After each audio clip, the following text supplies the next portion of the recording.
शैकत बसु जी हमारे साथ हैं, उन्हें भी नमस्कार। मैं शैकत बसु जी को नमस्कार करता हूँ। नमस्कार नमस्कार, thank you.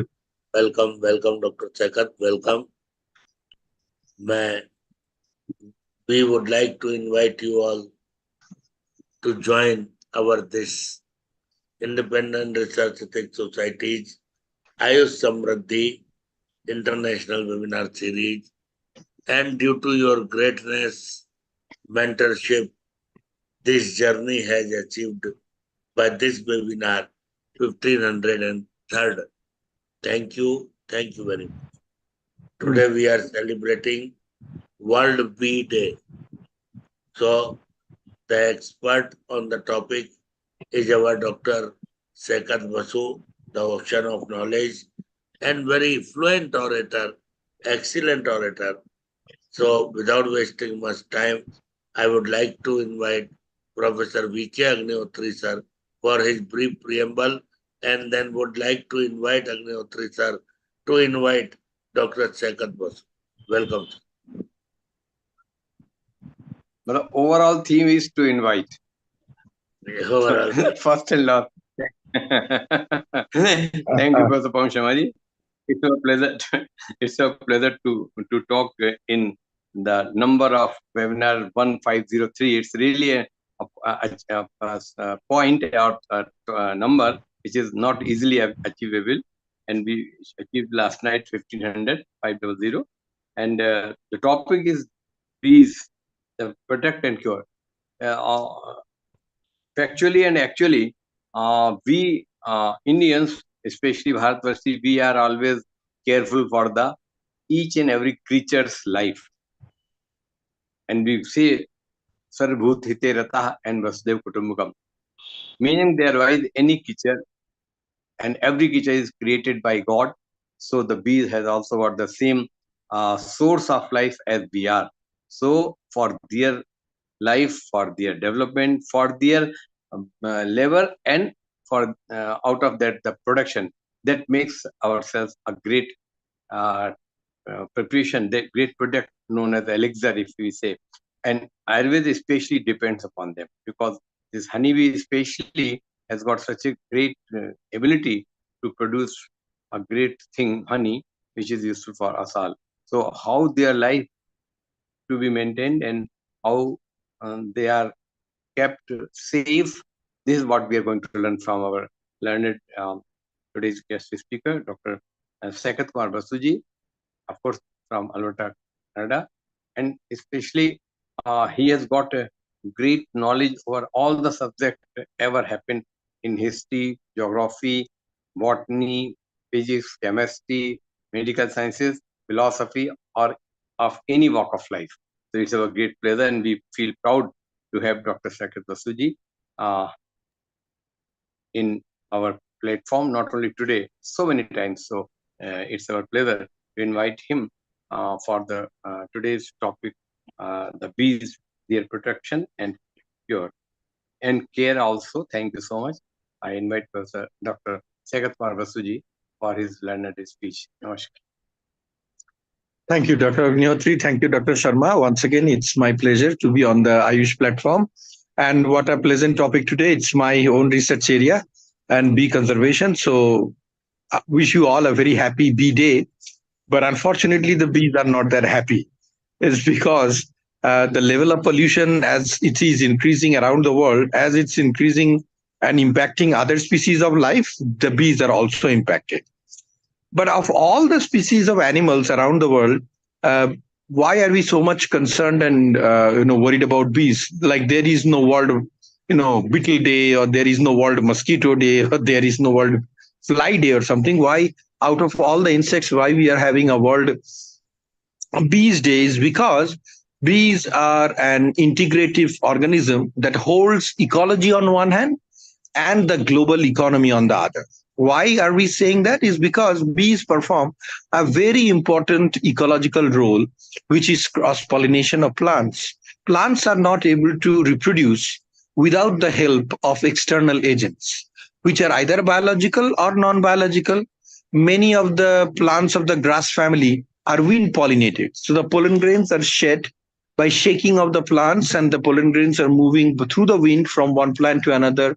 There are several aquatic plants which are pollinated through water current, Vallisneria and other plants, where the pollen grains are transmitted from one flower to another through the water current. These are all non-biological ones, but a vast majority of flowering plants, around 90% of the plants, are pollinated by biological organisms like bees. Bees are not the only pollinators which are responsible for cross-pollination of plants, which means the transfer of pollen grains from anther to stigma of the same flower or a different flower, depending on whether it's a monoecious or a dioecious plant. But nonetheless, there are other insects too which are involved in the process of pollination, like butterflies and moths, various species of beetles, various species of ants, various species of wasps. They are all responsible for some form of other of pollination. There are various other species of flies which are all involved in pollination. But among the insects and among all living organisms, bees are one of the finest natural pollinators because they have tiny hair all over their body, and these hairs are like the tips of the painter's brush. So once a bee visit a flower, they are dusted with the pollen grains, and once they move from one flower to another, they help in the transmission of pollen grains from one flower to another, thereby helping in the reproduction of the plants. Without bees, there is no chance for a vast variety of flowering plant species to survive on this planet because they are so much dependent on the bees. So technically, bees cater to three large three large industries associated with humans. What are these three industries? Number one is apiculture, which is honey production, and we know how commercial honey is produced in the Langstroth box by the honeybees. These are reared, raised, colonies are replaced over time, and the farmers around the world, particularly the bee farmers, make a significant amount of money through this. And honey, as Dr. Ognihotri has highlighted, is very important not only as a source of nutrient, but it is also a source of medication, particularly in case of Ayurveda and other natural conventional method in non-conventional methods of treatment. Particularly Ayurveda is one of the most important branches of medicine which uses honey as a source of, as uses at the base for many of these medication applications that has been practiced from time immemorial, from the time of human civilization. But not only apiculture, bees are associated with the survival of two other industries. One is agriculture and the other is forestry. Agriculture is because of these 90% of the flowering plants, a vast majority of these plants are crop plants, whether they are food crops, whether they are industrial crops, and they are heavily dependent on bees for their pollination. Researchers around the world have been increasingly proving that the incidence of increase in bees in a particular field increases the yield of that particular crop in that field if they are dependent on bee-based pollination. Furthermore, think about the forest with its gigantic areas covered and the trees reaching heights of 20, 30 feet. A vast number of them are dependent on the bees for the purpose of pollination.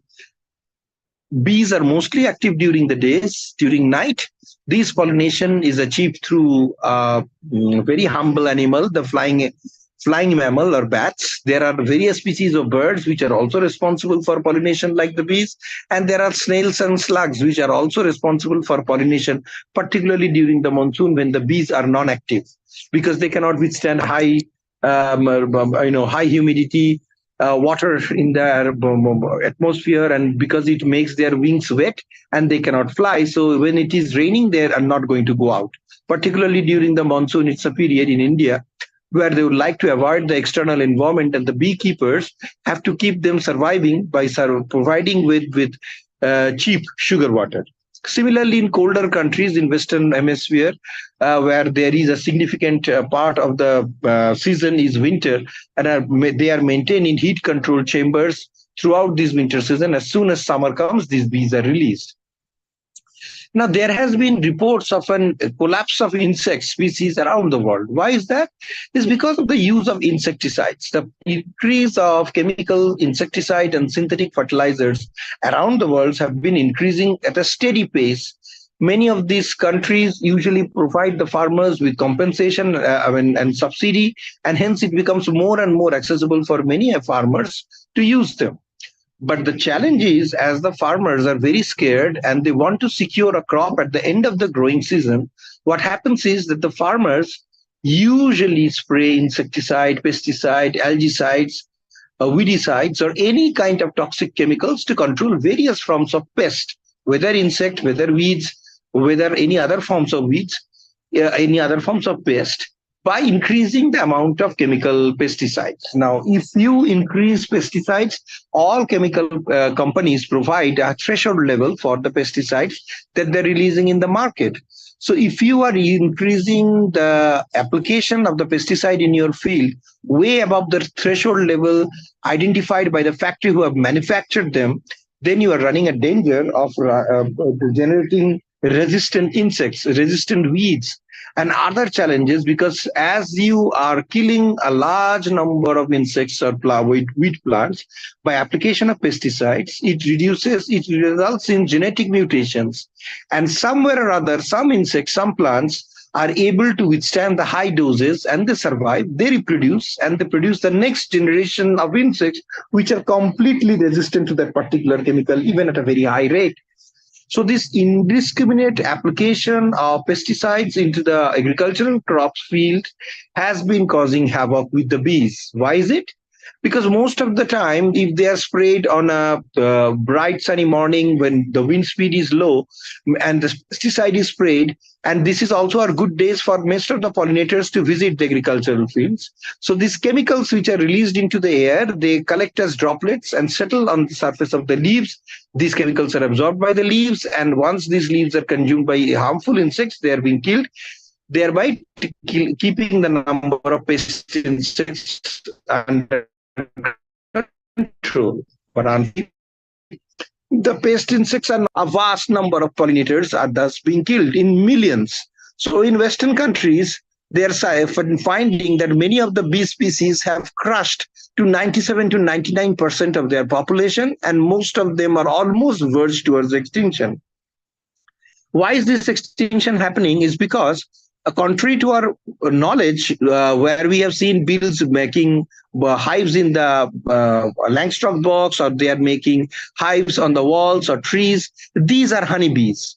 But outside honeybees, or outside the species of honeybees, there are hundreds and thousands of other native bees which are not very efficient honey producers. They do produce some part of honey to retain their colony, to retain their young ones. By the way, we need to mention that the bees produce honey not for humans. The bees produce honey for their own next generation, so that they can feed the growing larvae, so that they can feed the growing queens, the drones, and other insects which are generating through this life cycle process. So it is a source of this for the humans, but we found use for it, which is extremely nutritious, and we have been using it from time immemorial.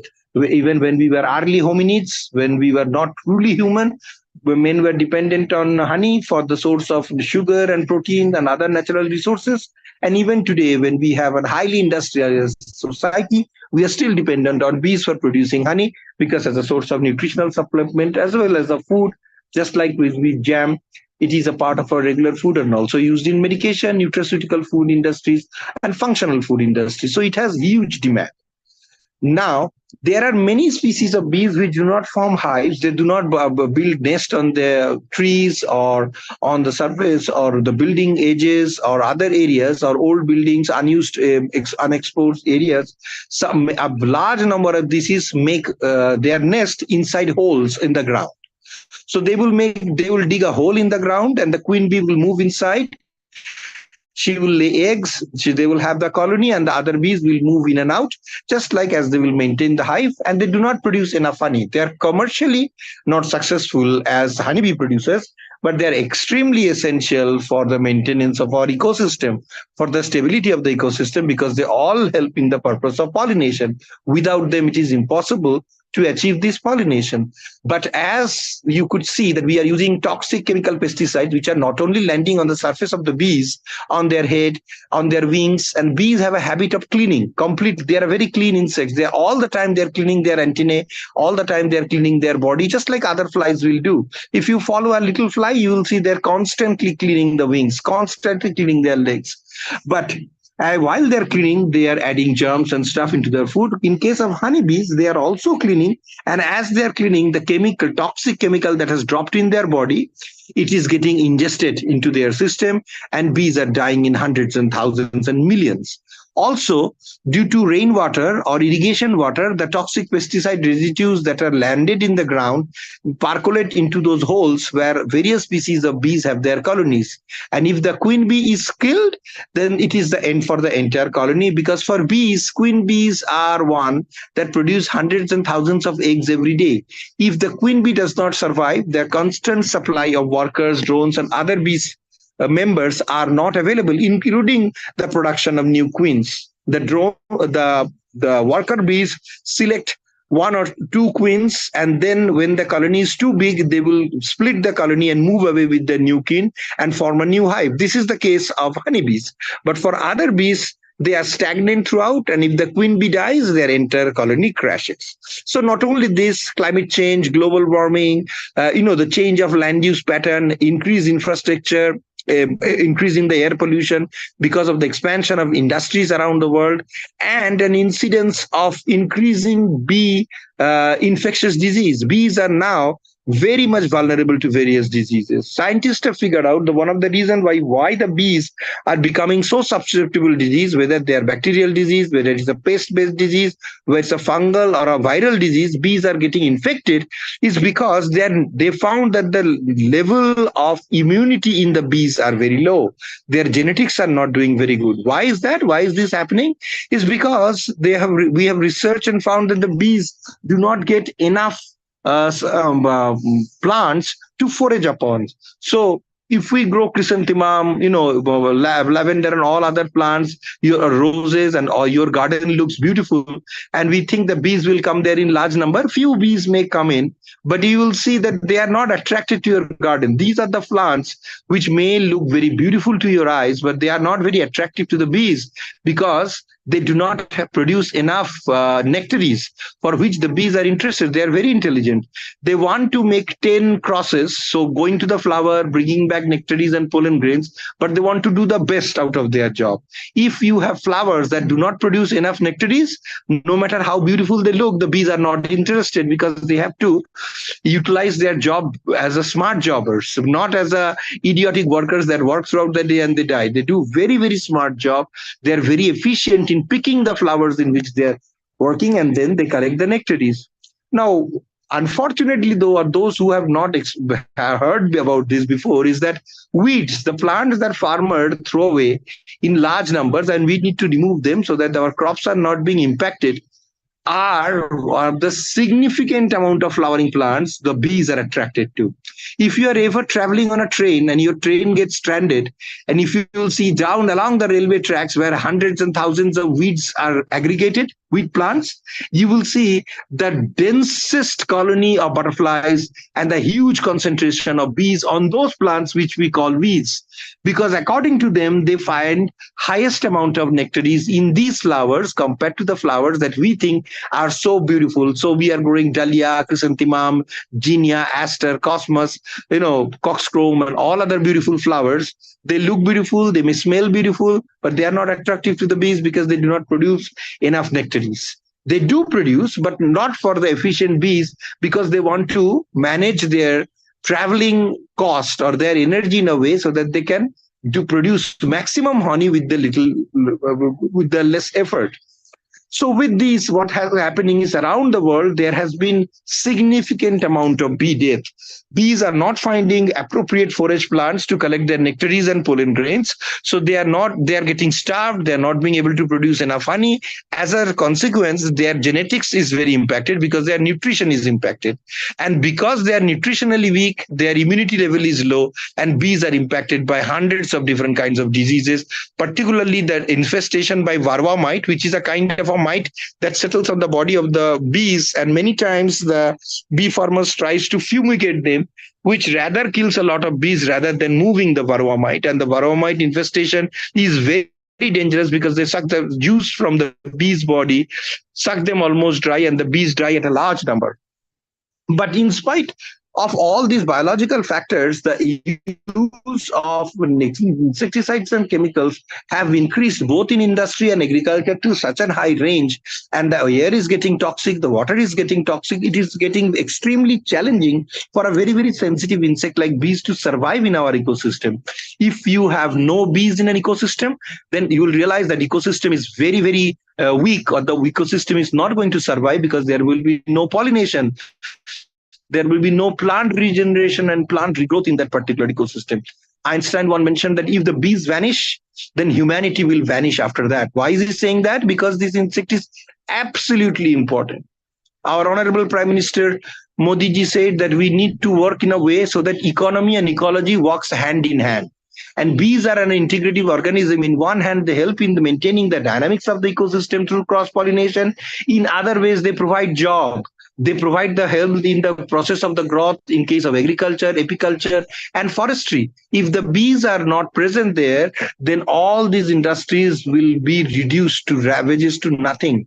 So for our agriculture, for the survival of the forest, for the survival of the apiculture or bee farmers, survival of the bees are very important, because without the cross pollination, there is no hope that the plants would survive. And if the plants would not survive, there will not be enough oxygen. Our planet will deteriorate over the time, and it will be extremely difficult for us to survive. Also, if the plants do not cross pollinate, they will not produce enough fruits, which are a source of fruit for food for so many different animal, birds, insects, and including humans. So whether you have plants in the horticulture, whether you have plants in the silviculture or forestry, or whether you have plants in the direct crops, or like crops like jute or cotton, which are industrial crops, bees are an important source and they needed very much to be protected in this particular environment for their survival. So with this hope, I would like to encourage everyone that we should be educated and be aware that bees are getting dwindling at a large and an alarming rate because of our industrial expansion and use of toxic chemical pesticides and use of extremely toxic and heavy doses of fertilizers, which are percolating down through rainwater and irrigation water into bee holes and killing the bees and wiping them from the planet of from the face of the planet Earth. And we are also not identifying bee species, then the faster they're disappearing. Insects around the world have been impacted by the rise of pollution, but bees are one of the worst that has been impacted. And because they are so important part of the cross pollination process, that without the bees, the world seems to be collapsing. Many conservation efforts have been taken, but unless we reduce the use of chemicals, or do not stop the indiscriminate use of chemicals in our agriculture, we are actually doing a great harm to the farmer friendly insects. Thank you very much. Wish you all once again a very happy bee day, and we expect that all of us will be enlightened enough so that we work towards the conservation of the bees, help these little organisms to survive, because they look small, but they perform a very, very big role, which is not much appreciated, as we understand. But without them, the economy as well as the ecology both will not survive. Thank you very much, Agnihotri ji. Thank you very much, Sharma ji. Thank you for inviting me once again. So much appreciated. Thank you very much, Sagarjit. Excellent. Welcome, Sharma ji. Thank you very much for inviting me. This is one of the very topic very close to my heart, because I work on this area. So thank you so much. Greatly appreciated for giving me this opportunity. Thank you. Sutapa ji कुछ बोलेंगे?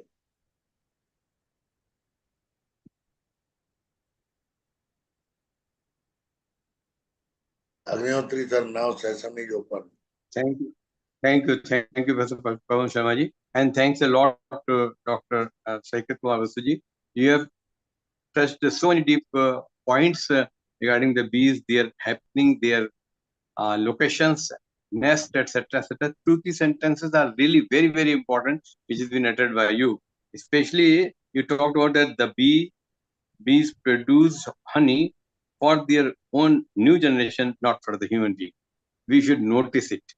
We should notice it how they are laborious and for what they are doing is what the saliva is, which is ultimately resulting. And this is a commitment for the new generation. And Absolutely. otherwise, Without the enzymes, what honey what is very actually enzyme contaminated vomiting of the insect, which we release. But without that enzyme in the stomach of the bees, these honey will not be produced. So this is very, very important. And and by yes, flying and moving their wings at a particular frequency, they maintain the temperature of the hive. They can increase the temperature, they can reduce the temperature, and it helps in the long-term preservation of honey in their hive. And unfortunately, though, just like as we went through a pandemic where hundreds and thousands of people died around the world, the bees are also going through an epidemic. We call them bee pandemic, and hundreds and thousands and millions of bees around the world, particularly in Western countries where they have industrial agriculture, that they are dying in massive numbers. So it is an alarming situation around the world. and also you quoted one very important sentence from Albert Einstein, sir, that if the bees will be vanished, the humanity will be vanished. Very touching sentence. This is what the commitment, and this should be a commitment of the human beings towards each and every creature, including honeybees. Some information regarding the honeybees, we have seen that at height of at least 15 to 20 feet height, they make their honeycomb on the mango trees or especially the neem trees. But at the same time, I have seen even my own house and also this water overhead tanks bottom side, I mean ceiling side, they used to make a honeycomb nest almost say 10 to 15 kgs of weight, and that was also there in my one of my balconies lower side. And it is also said, and it is rather a tradition, that if that type of persons are not coming and they take out it and take the honey, they used to drink it and make the nest empty, and then you can remove it or whatever. It depends upon the season. Sometimes it is in spring season also. This I have seen because it was a full of honey, but after a month or 40 days, they took away all the honey which was there in the honeycomb, and it became empty. Is there something which you have noticed ever? Sorry, you are asking me? Yeah. If you please having any experience over it. Can you highlight the question one more time? I missed it. Honeybees, where they deposit their honey, and that used to be sometimes under the balcony side of this ceiling side or the overhead water tanks of municipality. Okay, yeah. One of the reason is And because like to avoid the scathing heat of the sun.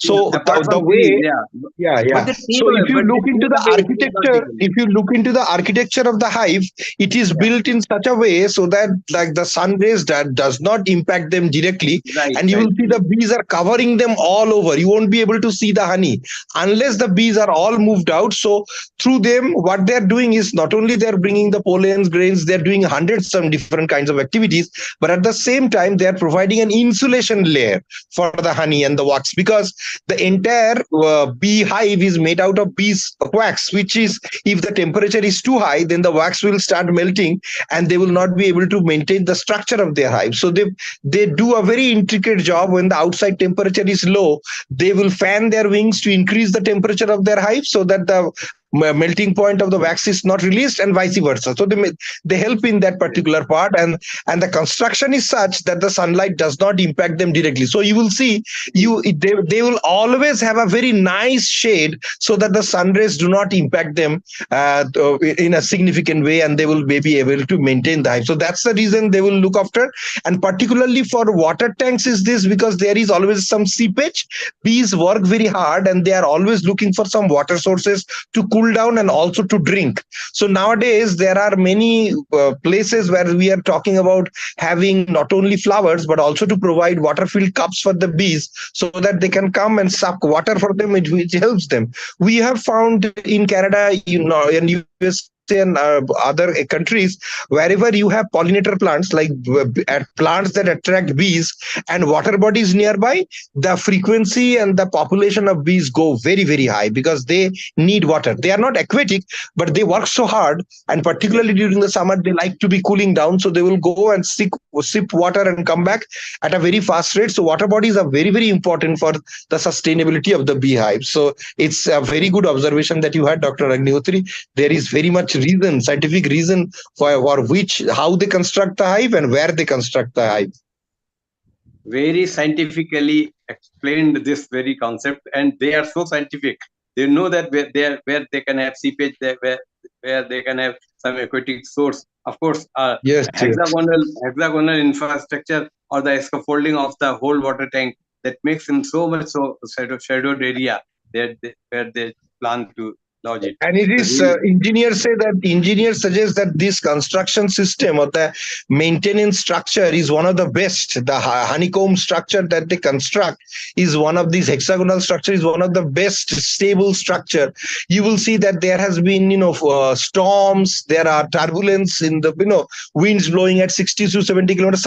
Sometimes you will see the beehives have fallen down, but 80% of the time they're able to withstand the pressure of winds and stuff because of this hexagonal structure and how inclined or angular they make this. So this is very interesting. Even engineers spend a lot of time in understanding their structure. Now with artificial intelligence, there is extensive studies on the beehive structure is going on, and with the new construction of buildings and stuff, these concepts are being integrated by engineers. So this, and they may have a very, very small brain, but at the same time they do a kind of a dance for communicating among themselves where to go for the flower by following a trigonometry.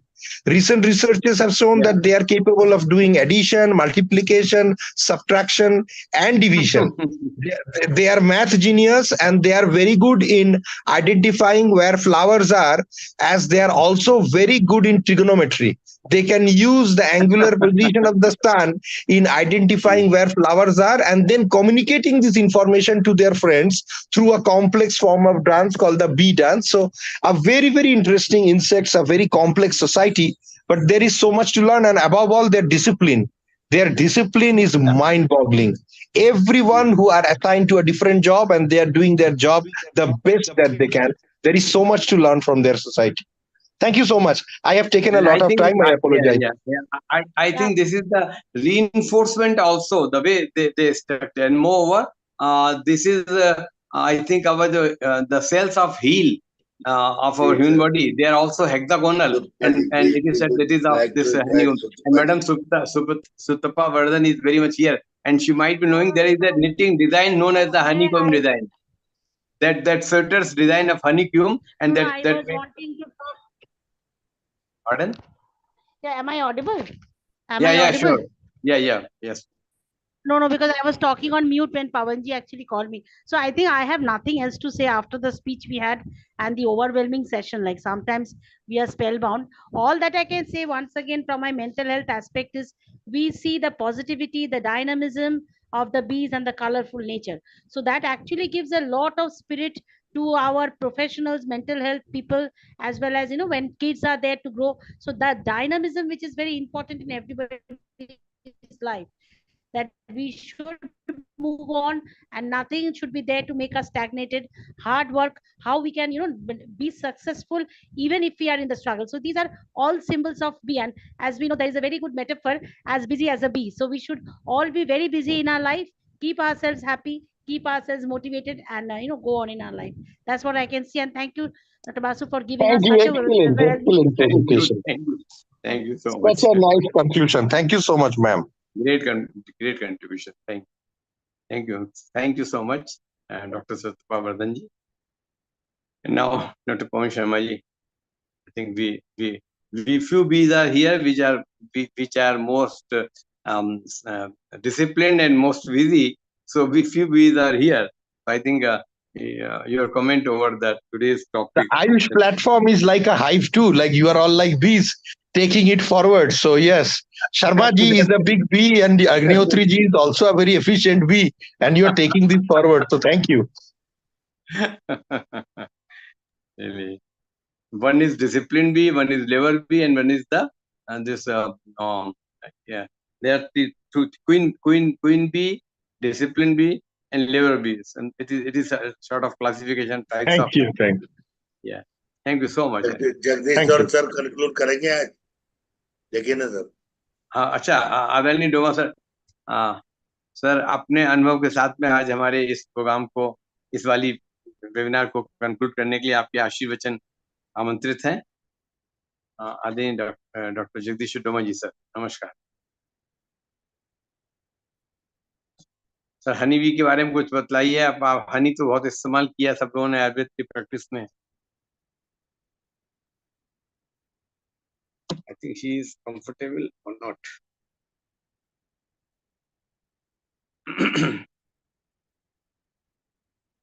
नहीं ले पा रहे हैं, अब नहीं ले रहे. Then we can conclude for the day, sir. या आज की इस वेबिनार जो कि 20 पर थी, उस समय आदरणीय डॉक्टर शकर दस्वी ने और बहुत ही अच्छे विचार रखे, और मैडम सुतपा वर्धन जी ने भी अपनी बात बताई कि इनकी जो positivity and dynamism, that is very very appreciable. The smallest creature and doing the biggest work for human and mankind, that too related to our medicine or medicinal Ayurvedic medicinal use. So really, we are thankful, and we are thankful for all the guest speakers of our all the three webinars, including right from Professor C.V. Jhasar Gurudev to our today's this webinar. We are really thankful for making this day by completing all the three webinars. Professor C.V. Jhasar, Dr. Kumar Ajarika ji sir, Dr. Professor Kumar Sharma ji, and again our Vishnu Pratap sir, for their approach to the Aquarius Zodiac, and this webinar having the great information and a good knowledgeful talk